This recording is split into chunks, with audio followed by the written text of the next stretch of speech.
Ma'am वहाँ मुक्तरा मनपुर बेंगाई ना तरम नोक्चरी को ngasi ki jai kano ai se video thaga tab ju kuire ko ai di ai thabok se ma'am lei bai tare ko thabok se ma'am lei maram oraga ndak se matam kai thok bo kitang sang de tare ko ngasi ki je ko english section gi ne ko for SSC MTS ko habal da dekiti combined higher secondary level ko CPO CGL ko do banking gi ko IBPS ki ojik clerk kaurim ni ko customer kanama hype ni ko akoi customer service associate nan ko ni ko adagi Indian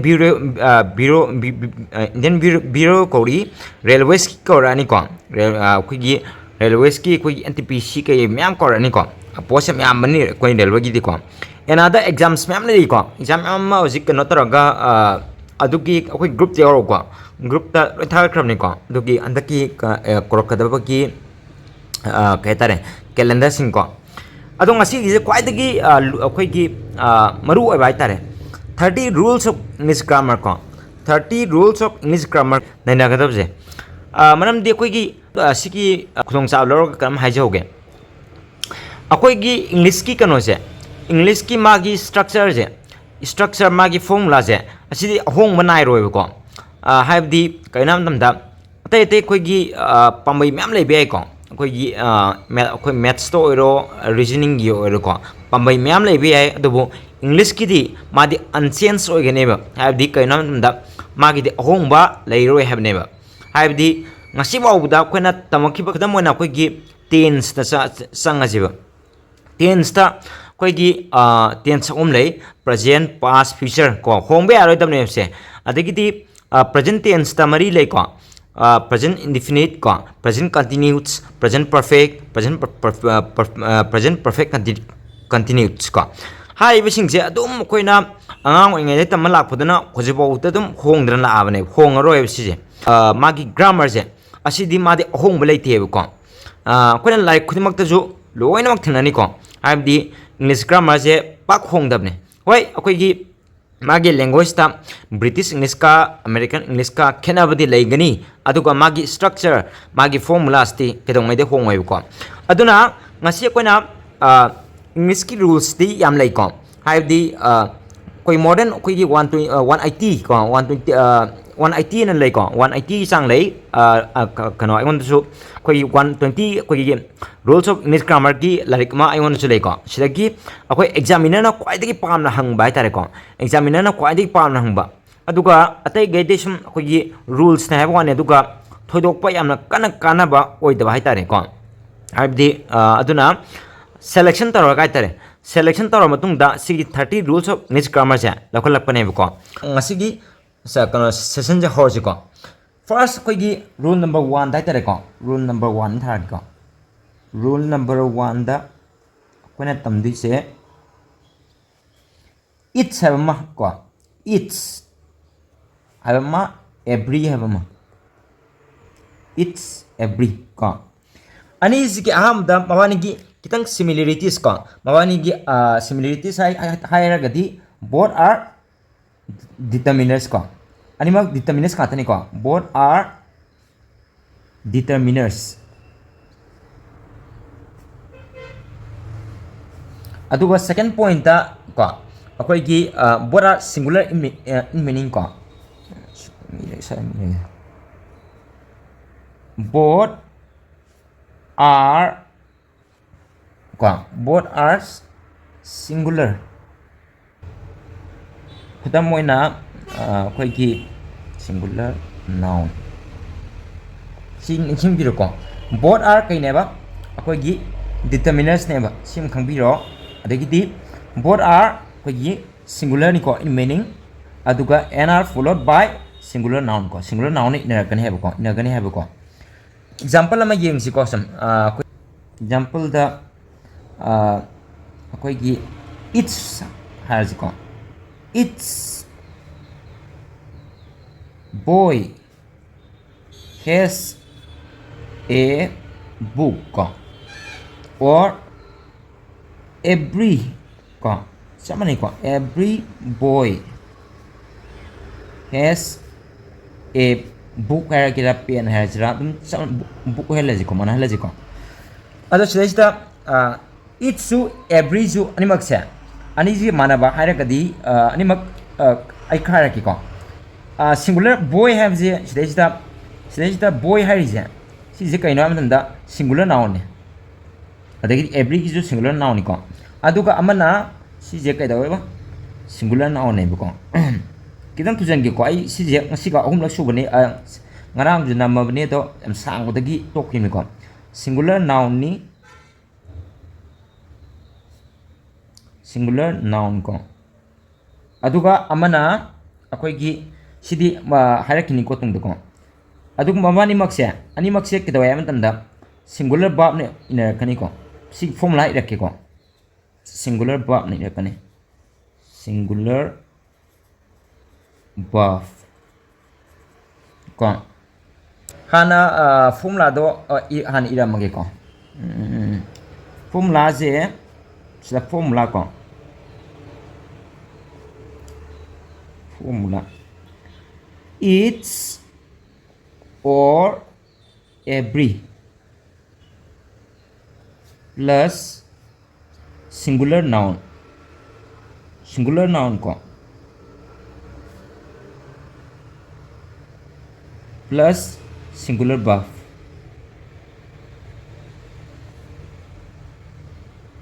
haibdi sije has wale ko sije every boy ko akoi has kumba is kumba was kumba ko sije singular na ko verb ni ko aduga singular koi gi noun hai tara gana makata ko example singda aidam yarok kani ko yam to yarok kani dam khang kani ko ada aduga amana akoina naina tsia it's ka every ga se asige khena bong naina ji ko khena bong naina ji si formula je ai rangi ko each and every ko aduga singular noun na follow to gane ba aduga singular noun jina follow tar matung da muk singular verb na muk ina kane ba ko si mission biro then mabani gi difference ai tare ko difference kar harake difference on mission biro ko aduga smaina ai word na sana ibna phadma le ko sida word ige ko word ani ige sida ko word ani ige sida it's aduga every smaina ta pano focus sini irage ko sida na focus sini irage aduga use for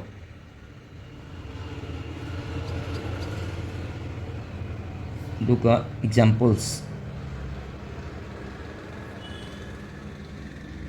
ko smain irage ko example tang hai abani example sini ire word ai ko sida ko focus layer ni sina use for haba sina example amam tang pc ko it sabjana focus to ise koi gi koi individual sense ta focus to web ko it sab wa ise asina focus to ise individual sense ta focus to web ko aduga every na group sense ta ko aduga use for hai gana akoi gi it sabs na two or more than two have ni ko two or more than two ko have the ani dagi ani natragana ani dagi han bhaba ko aduga every gina akoi gi three ko or more than three ko 3 plus aduga example da ai kano pirake ko masai dum pirake ko dang ko akoi gi it's girl again it's girl or student ha jai ko each student ha jai girl ha jai ko each girl has an chitna every student has uniform ha jai ko every student every student has a book arise ai chal roeba sida mo haraki ko it's a wise asina focus to ise individual deni ko aduk ma je koi gi use for akoi gi me oiro things oiro ko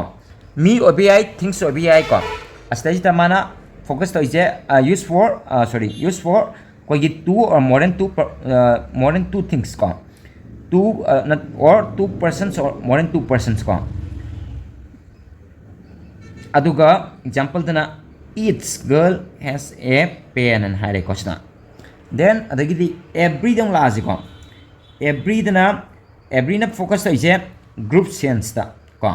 aduga magi use for mi ahum dagi ko natragana posai posak ahum dagi na ahum amadi ahum dagi hen bhaiba 3 or more than 3 have ko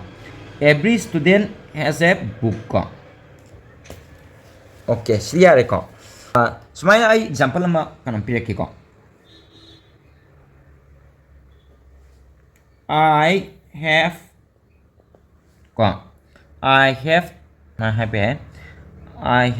a book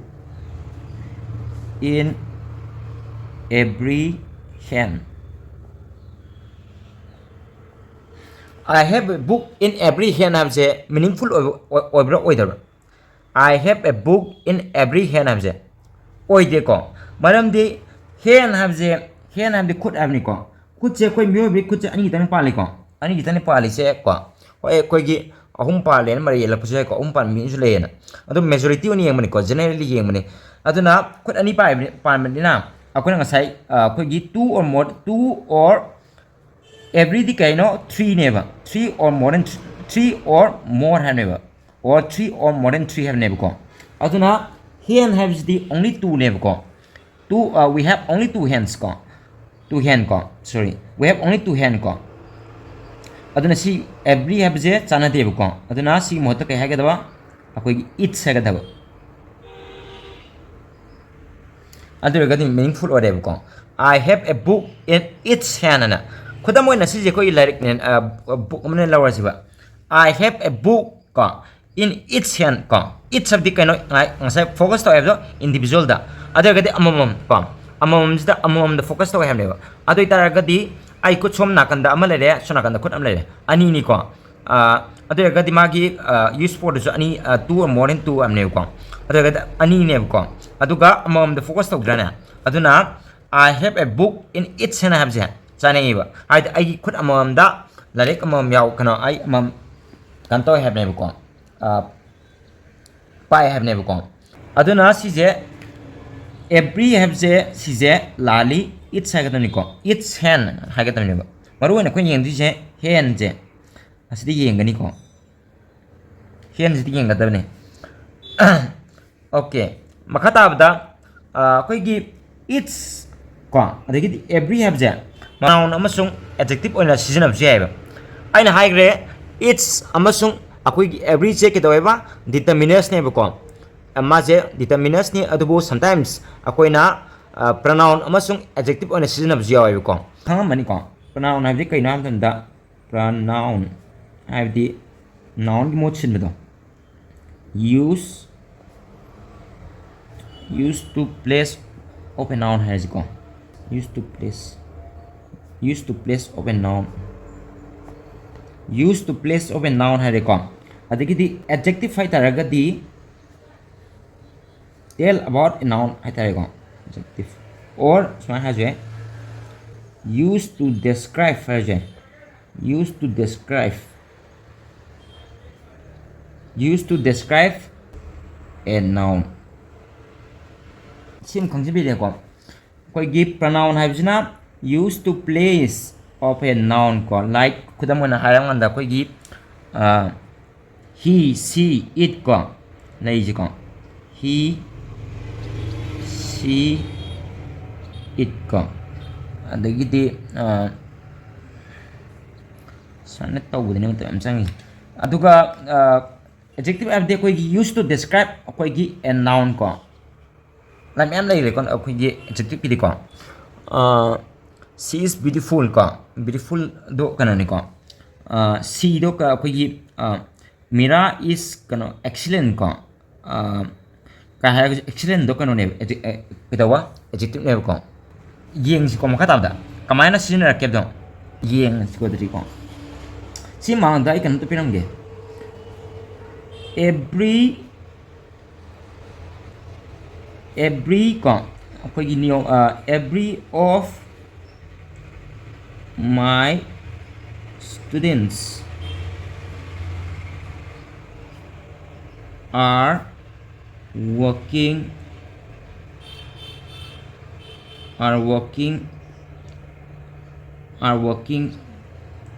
very hard. Wow. Every of my students are working very hard MC yabra. Sise akoigi in the sense koigi kanodadi ek chumba mong je chumba male ko tang chalake. Chumba male ko adu lali ko sisi ko. Sisi lali every have je koigi every of my students haraga asida are la ko. Adagidi sa every one ko. Sida one hapsala ngade chumi ko. Every one of my students sumiko every one of my students na sida plural lagta raga ju sida laise sume ko aduga sida is hapata sida is hapata sume every one of my students is working very hard ko so gadi sume ko ado koi yeng asi ko koi sida mayengsi every one of my students is working very hard. Every one of my students is working very hard. Stage da every je koigi determiner ni hagre koina ko determiner ni si je koigi aina side one je koigi circle to bo koigi circle ta hoje ko aduga sida one na hapsa leise asina kai one habse kai nam tamda one habse asina tai je koigi it represents koigi kana kumam tai ne ko aduna asi je one habse pronoun ne ko ado everyone habidi si je koigi pronoun ne ko adugo of my hai taragadi sigu tamakini ko makata da my je kai na da koigi possessive adjective ay rakhane ko koina my je aduga here student subject asi je plural canonical plural noun ni then aduga but it will be followed by singular verb ko how it means kaina da koina every habje determiner mani aduga one habjala pajana of my student subject asi kan to name ko maramdi pronoun ni tanamdi koin gyan ta hobana paidana ko haidi matam changda bida aina samata gadi ngau bi sai ko aduna sangjara sunu matam do ko aduna ai dan khalaga anda ai mai number ne ko sida every habje ke do have matam da every je pronoun amagi salonda lauranganda one of my students ko sigi students ki doiba sigi students se plural form ni ko have the plural noun ne ko plural noun ni aduga amana is followed by hariba plural noun je followed by singular verb adum oigane ko plural have the every one of my students are and la je se are la trane ngasa moangida every of my students are have je asi la le ko every one of my students every in la tarba adum singular koi ki verb se adum inerakani ko adu hai ta ne ko every haba digidi each haba se singular verb adum inera da ne ko aduga kai gumba si each na kana sinara je ko koi ki adjective on sinara je ko adjective magi second da logic adjective ani ko sa each student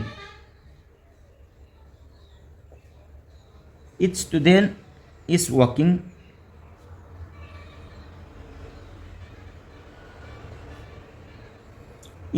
very hard ko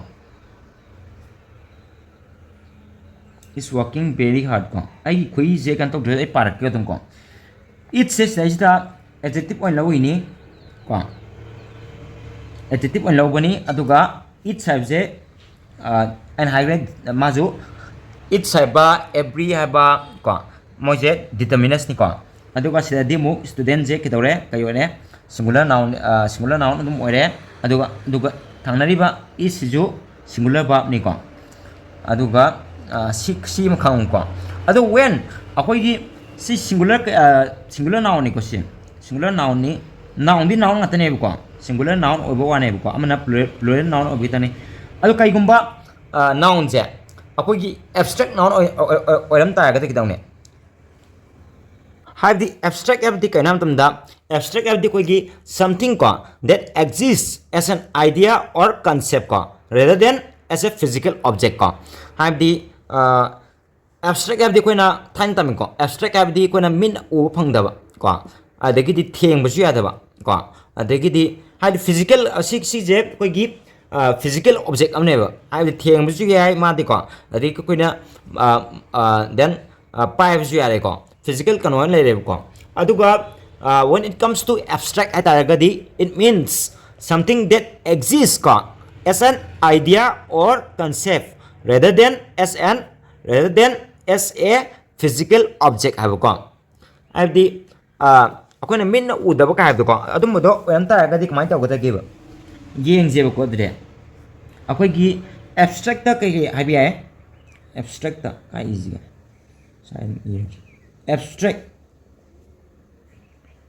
abstract noun da ai samjina mu kumjale ko abstract noun da koina ibya ba je kai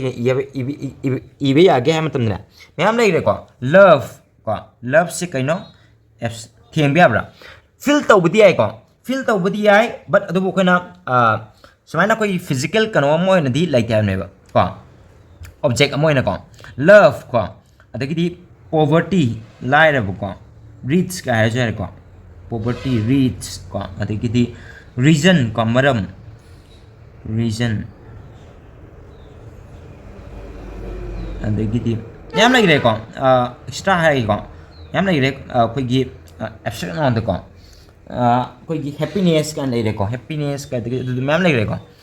okay adagi di okay ai kan us lak sar ko dra akoina each subject sida ison bi horo ko each subject every habanga abstract noun lak ta ga di akoina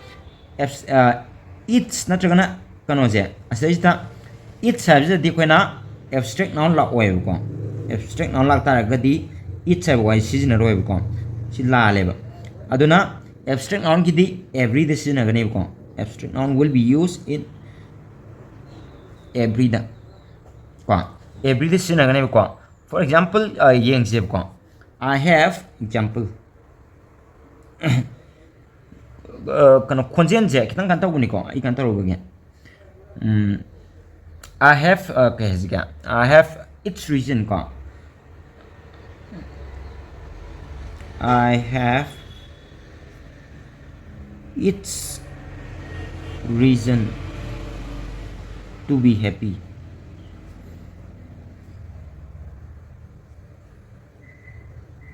sigi why is chumbre one I have its reason to be happy ko I have I have its reason to be happy अब जे हेक चुम्बदरी का नतरंगांदा मालिको American English को मदरी चकोई की चुम्बी है जो कोई American English तदी चुंगल लेव को आदि तो का कोई ये कोई ना any exam को निमकता American English ता base तो देव को have the British English ता base तो रखने को have the अदु कोई ना कोई हम तंदा standard English को है standard English ता ये हम तंदा सिला लेव को it सबसे लाले ऐन हाई रे को सी मोता कैला कने हम तंदा सी जे ऐन हाई बिदों abstract से का जला कते के हम तंदा every द लाकने बा अदुना सेजिता सिना गदा वही से कैना हम तंदा every है गदा I have every reason to be happy happy है को अदुगा I have its reason to be happy है तर गदी कदवा लाले मरम दी मा मनिंग दा का यावगे हो reason है बजियो reason है बजि कैनो reason है बदी नसा कोना है को it's नत्रगना every है बजि के कदवा is followed by कोई गी noun नहीं है को अदुजु क्रम noun ना कोई singular noun नहीं है को अदुना singular noun ओया दो सांदा किजना मुक ना तो बुको singular नि को सिजु को अदुगा कनो ने बुको abstract noun ओयबा abstract noun को अदुना It's every have je asde shi am hangan bane aduna hangbagi ne ani si je piri ko I have akogi nana system men khangani ba it's reason to be happy je adu do khana khanga dabdi kai gumba sejita love kai gumba ko adagi di happiness ko adagi di poverty rich have the any kind of abstract noun na om taragadi we have to use ko every ko rather than it's ko akoina it's na mota koina every sina ne ko sima yare ko formula am te iram ge ko formula duga te pai no yeng ji ko it's maru am wo bin ko si ya islo ko it's every kon si it's every either neither hai boy sing ji lak ta ra ga dina koi gi plus hai gi ko singular koi gi buff singular buff lakani plus singular pronoun lakani ko sari ye ko singular pronoun sina amani ko singular pronoun ko ai kan tawi ko it's every either neither ko aduga sije lakta ragadi singular verb lakani aduga mana singular pronoun lakane ko adu tagadi ai example am piraki engse ko it's lawrage ko its student is preparing its student asidi nung khangai ko its harga koi gi of the yak traga di kan taranga da adum kano koi gi singular lakane je it's ki wena ko koi it's ki wena ta ko it's one of the students are je ko it's one of my students are je every one of my students are je ko adu ga kai gumba it's harga di students singular noun lai chu me ko say okay yang aje its student is preparing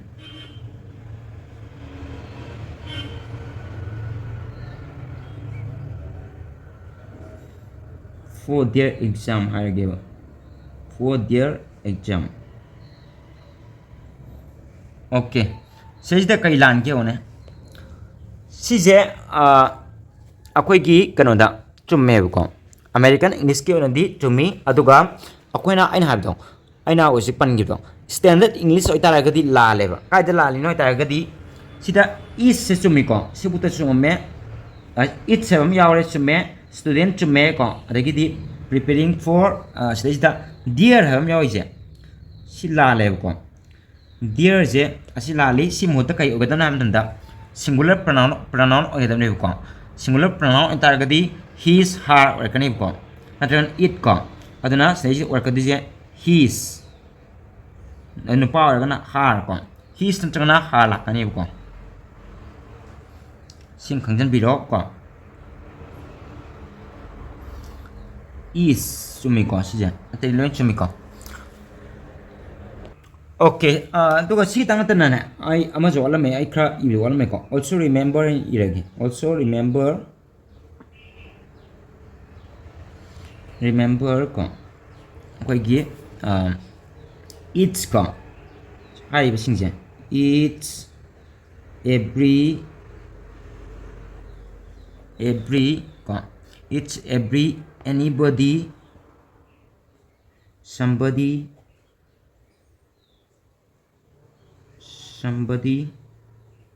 nobody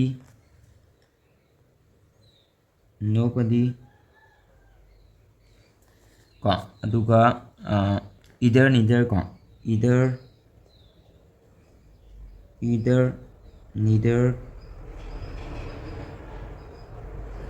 neither ko negiti kai wala someone adagiti no one andagiti anyone ko sigai je hai ba sing silak ta ga di always ꯀꯩꯗꯧꯔꯛꯀꯅꯤ ꯍꯥꯏꯕꯅ ꯁꯤꯁꯦ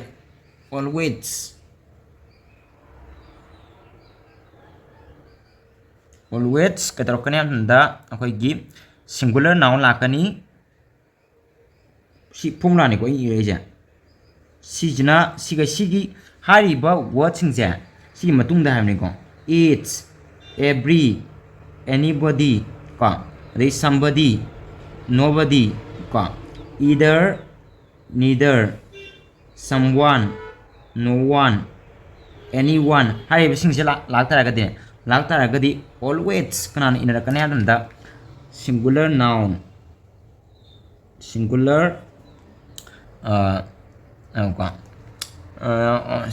noun lerani ko yeng jikma gi sentence ki singular noun plus akhoi singular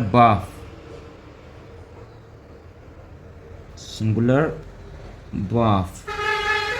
ka chawna sum ige ko singular verb plus akhoi singular pronoun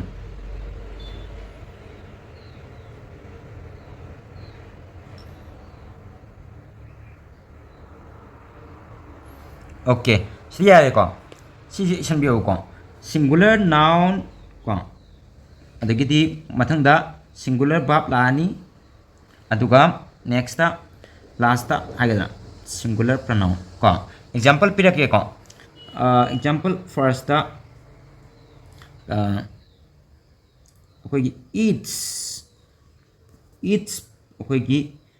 player di sanaroi de ko size lower pugi size even way nga ko zoom to ngana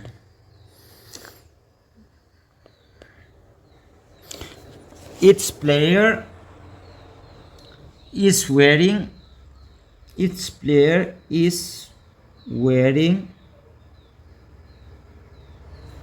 his national game ko each player like each service la yaure ko each le ko adagidi player have ji kaino singular noun ko adagidi singular verb lai ko adagidi singular pronoun nam ho sinde ne ko sidai ko is wearing hai taragadi his her habe ai ko sidai his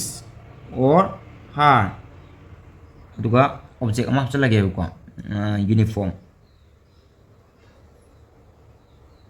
ko verb ta brem ko sidai each service le ko sigi each sim le next ta mana haim se kainam tanda singular noun have ne asigi player have je kaino si je singular noun ne player have je ko singular noun ni then mathang da kai iner kan here singular verb iner kan here is se kaino is se singular verb ne ko it se kaino mathang singular verb ne ba last ta akoi gi singular pronoun iner kan have he is her it kum do adu singular pronoun ne ko sai iner kan have ko amatanga pige ko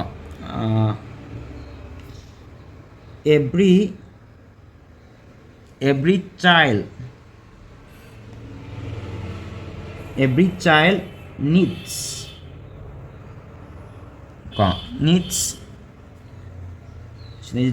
his or her own lunchbox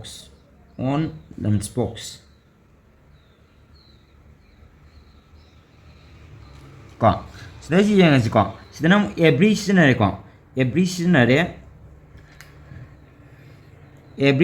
sida ko adagidi mathangda akoi gi child have ji kaino singular noun ni adagidi needs have ji kaino needs have je akoi gi singular verb ni ko adagidi his or her hai taragadi sijo singular kaineba pronoun ne ko yani ko uro okay siukti yani ko okay then rule number 2 pa lagi ko ada sta ko na common mistake ka hai taragadi ko common mistake ta khenai je sijini ko ka legre every ka legre ai thora jrane kisi thora ga ka legam khu stage ta ai common mistake aga khat irangi ko ai toina koina thengna ba common mistake se ki je kano da hangi bo kano ni ko ai gi je kano khoi gi SSC ga ani mak lon mak ya English ki di SSC ya bele te kano cham loin cham nei ko English ki dia ꯃꯈꯣꯏꯒꯤ ꯀ꯭ꯋꯥꯟꯒꯨꯝꯕ ꯔꯤꯖꯅꯤꯡꯒꯨꯝꯕ ꯑꯗꯨꯝꯕꯗ ꯑꯗꯒꯤꯗꯤ general ꯑꯋꯦꯔꯅꯦꯁꯇ ꯈꯦꯠꯅꯩ ꯍꯥꯏꯕꯅꯦꯕꯀꯣ ꯏꯪꯂꯤꯁꯇꯤ ꯆꯞ ꯃꯥꯟꯅꯕꯅꯦꯕꯀꯣ ꯑꯗꯨꯅ ꯏꯪꯂꯤꯁꯀꯤ ꯀꯩꯅꯣꯗꯤ ꯑꯩꯈꯣꯏꯒꯤ ꯀꯣꯆꯤꯡꯒꯨꯝꯕꯁꯦ ꯑꯃꯈꯛ ꯇꯧꯅꯩꯌꯦꯕꯀꯣ ꯍꯥꯏꯕꯗꯤ ꯆꯞ ꯃꯥꯟꯅꯕꯅꯤꯅꯀꯣ ꯍꯥꯏꯕꯗꯤ ꯏꯪꯂꯤꯁꯀꯤ ꯑꯩꯅ ꯉꯁꯥꯏ ꯍꯥꯏꯈ꯭ꯔꯦꯀꯣ ꯃꯥꯒꯤ ꯀꯩꯅꯣ ꯍꯣꯡꯕ ꯂꯩꯇꯕꯅꯤꯅ ꯀꯃꯟ ꯃꯤꯁꯇꯦꯛꯇ ꯈ꯭ꯋꯥꯏꯗꯒꯤ ꯑꯩꯈꯣꯏꯅ ꯊꯦꯡꯅꯕꯁꯦ ꯑꯩꯅ ꯑꯅꯤ ꯈꯤꯇꯪ ꯍꯥꯟꯅ ꯍꯥꯏꯔꯝꯒꯦꯀꯣ every ngasa haide haigrabni sum iramgeba every of the two every of the two students every of the two students pass the exam pass the exam even right pass the exam ko step na yeng si ko ngasa aina haigre ko khoi gi every have je kai kidawe ba each subject na kainam tanda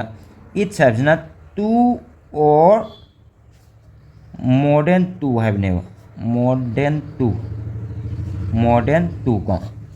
ui ko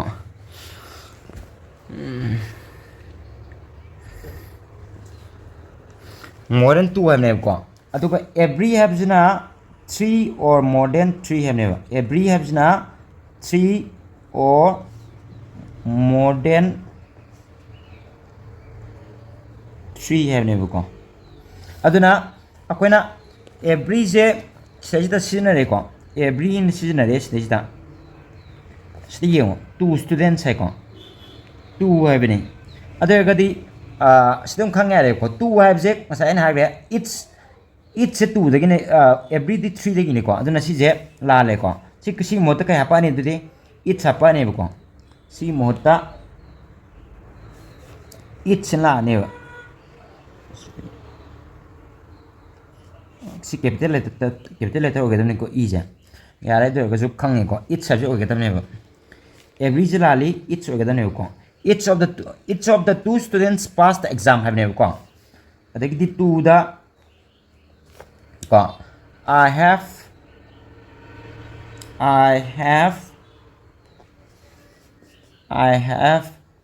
its reason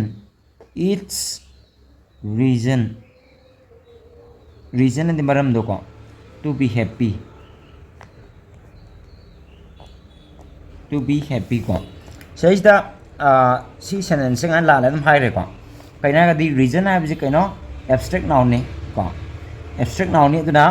abstract noun di masai na hai re it's the abstract noun ko san isal jai ko abstract kang iro abstract se koi gi every the season gani it's the season roi ko sman ibiri are ko sman ibiri are it's kida two or more than two ko aduga abstract na mas abstract noun kumala agana mas season roi ko aduga every dana three or more than three have ne ko aduga abstract la agadi abstract noun la agadi every have voice na ne ko aduna sida it season hai je asi mota kai la ni akoi gi every la ni ko every khangani ko ya ni ko every la ni okay adure rule number 2 pai ra ko rule number 2 da rule number 2 both abs ne ko both sida koina kwai thena base as well as ai bo haije yam thene both ta ka isi ke as well as ai bo haije si je na bia de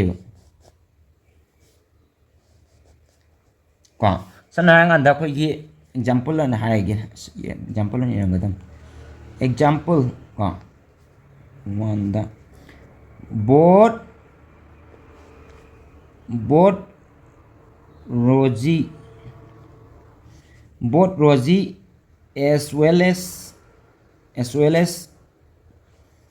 Ram habji ya dev ko adu mota kai haga daba both Rosie and Syam 하겠다고. 오케이, 시리 좀 해볼까? 실라리 시제 좀 해볼까? 오케이, 그럼 해오드래. 아프이네. 시하리바 보트. 보트다 거는 컨셉 홈 내나가니까. 아니 saya kan 주 rule number 2 boat 해제. 아시다시다 거나 saya 거나 내나기 rule number 홈 내버 3 4 내볼까? rule number 4 내나기 내볼까? 예행오까. 아두가 한다키나 rule number 1 다 거는 내기 concept mari 내볼까? 아두가 rule number 2 dana concept ahum 내나가니까. concept ahum hambada kainanda boat abziga en habziga boat abzi lakta ragadi en je lakane sima first concept ne ko sima first concept ne boat abziga en habziga ani satmina gane hab ko sina rule number 1 hai tare ko haidi kota moina both chemistry and physics ko both chemistry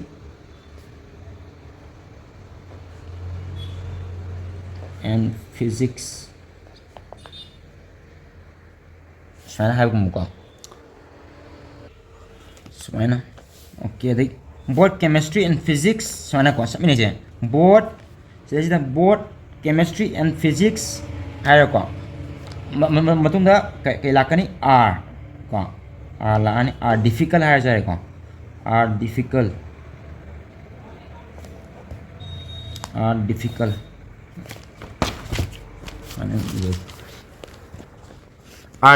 ka sebenarnya ini ko both chemistry and physics are difficult je sejita both ka en ga chami nei je asina first concept ni ko koi ko second concept ta ko second concept ta both haibaga cannot haibaga not haiba adagidi cannot abje lakpya debo ko negative lakpya debo ko both abjiga adagidi cannot abjiga ani je lakpada sentence to langane ko aduna kaina mo chingane habdo hairagi ko se khudam oina khoi gi sma hair je example ko example 1 ko both Rosie and Ram both Rosie and Ram are not coming hai je ko are not coming ko says the si sentence suman bra both Rosie and Ram bukti chome ko both Rosie and both ka en gasi bukti chome ko ada ko na sumboi ning ni ko ada masa ko gi concept number 1 de si chome ko both Rosie and Ram hai ma ko si matung da not ai wa je indirect raba adu ga dum la le ko adu ne adu gi ne tamai je ko adu na kai asigi mota ko na kai na sinu pa ya gam tum da ko gi neither Rosie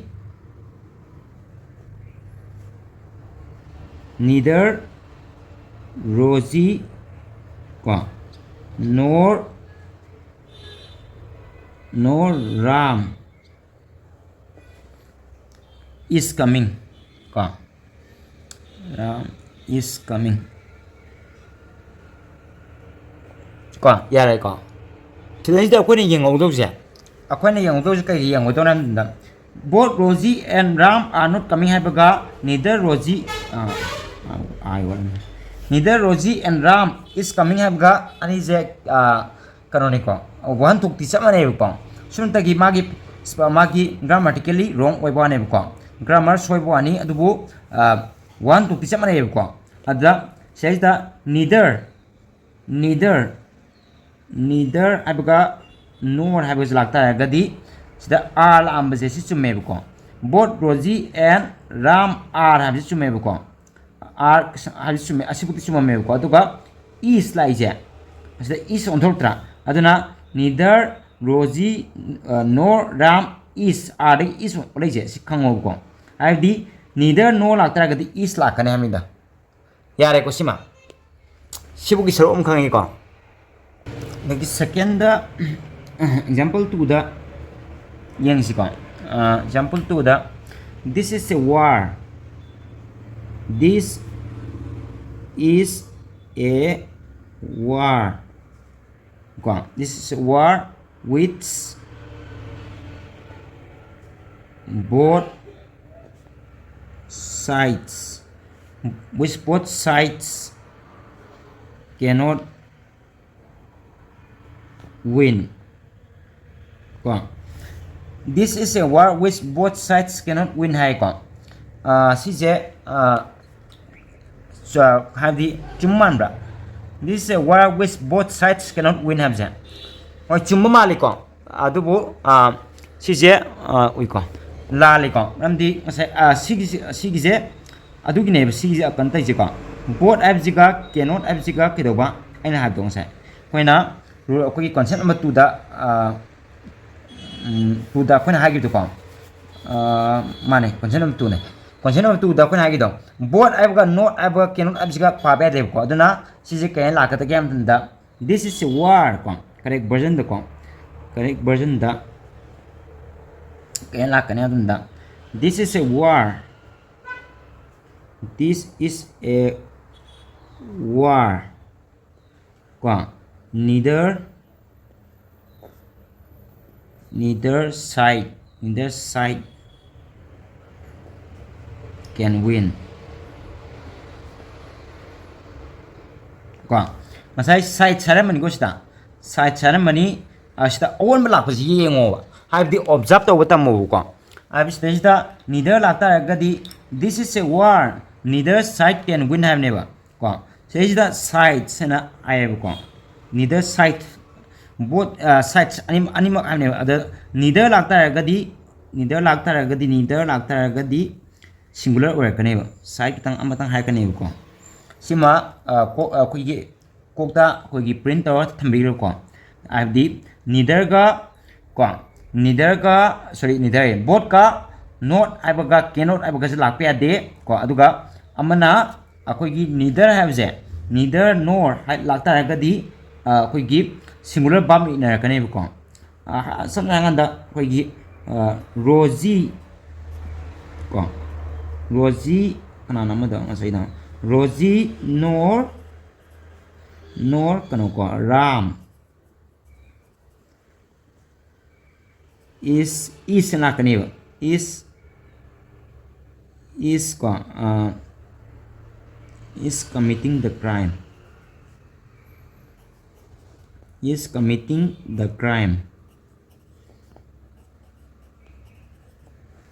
pencil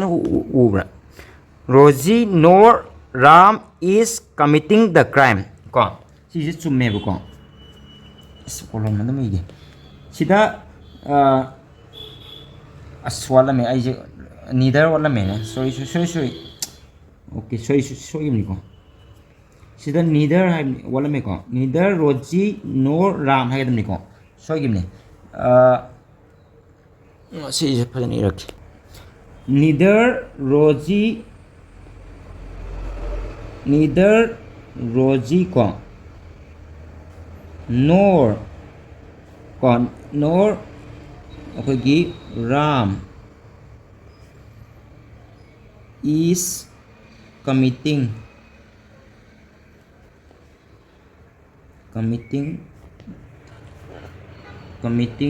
the crime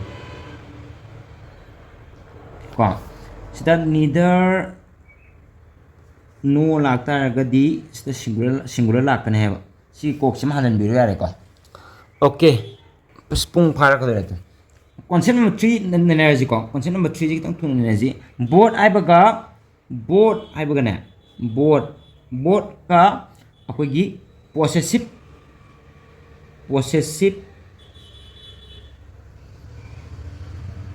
adjective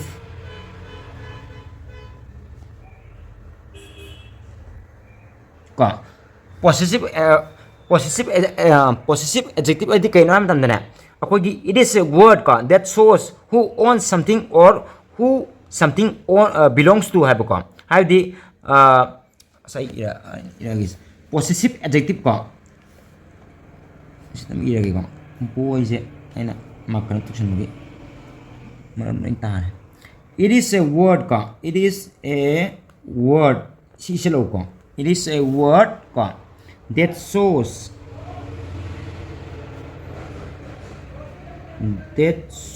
ko who owns something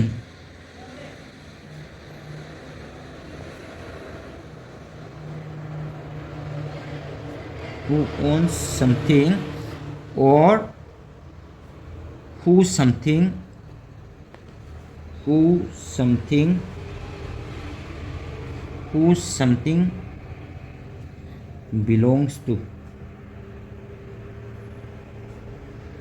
belongs to ko aduga it comes before a noun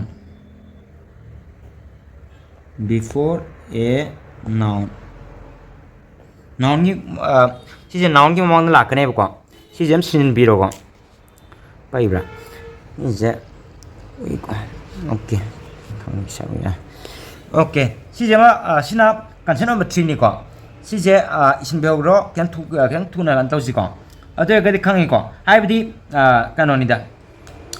possessive adjective adina akoi gi this is my eraser ko this is my eraser si kana eraser no ai gi ne nata my jine ba this is my eraser my jine ko hai di possessive adjective ai ga di kana na akoi gi magi mapu da tare ko adagi di si je magi pen hai that is his pen ko pencil that is his pencil ko that is his subject that is her pencil ko her ko adagi di that is your car ko your ko example ka pirake possessive adjective ki sang ani ka to okay possessive adjective ki mag example ka hai ga di ko my ko his her your it our dear etc ko have the example the this is my pen ko example the this is my book sigi my jine ko that is her car ka hai je ko her je kai no that is her car her je possessive adjective name ko aduna sene na ka du je kainam tam da possessive adjective ka both ka koi gi possessive adjective ka name ko akoi na am 20 ta bu hai je kai ta gam da koi gi kano an tai ko se koi gi both sana ko my both student kan tai ko my both student koi irai ko my both student na je chum ma le ko la le adu bu si je la le ko si mo ta ka he ga da ba asa hai le ko so is the hai re it comes before a noun ne ko it comes before a noun hai le ko hai di ko gi mai je asi si ka da wa ko gi noun gi mamang da la ka da ne ko hai ba ko gi mai ji kai no possessive adjective ne ko aduna ka he da ba both my student hai ga da both my student si ri ta re da ko both my student ko both ab ji ga hai student ab ji kai no noun ne ko noun gi mamang da ai ko my ji ka da re noun gi mamang da ai ko aduga both ab ji ga my ji ga ani je kan tar ga thanan chap ne ko both my students ko both my students ko hai je ko both my students perform well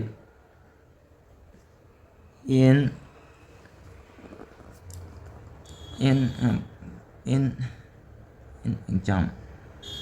the exam both my students perform well in the exam ka haise ko adagidi both my parents ko both my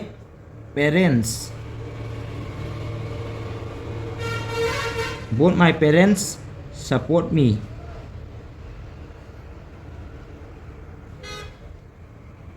ko natrana both your hands kan haise ko both your hands are dirty ko both your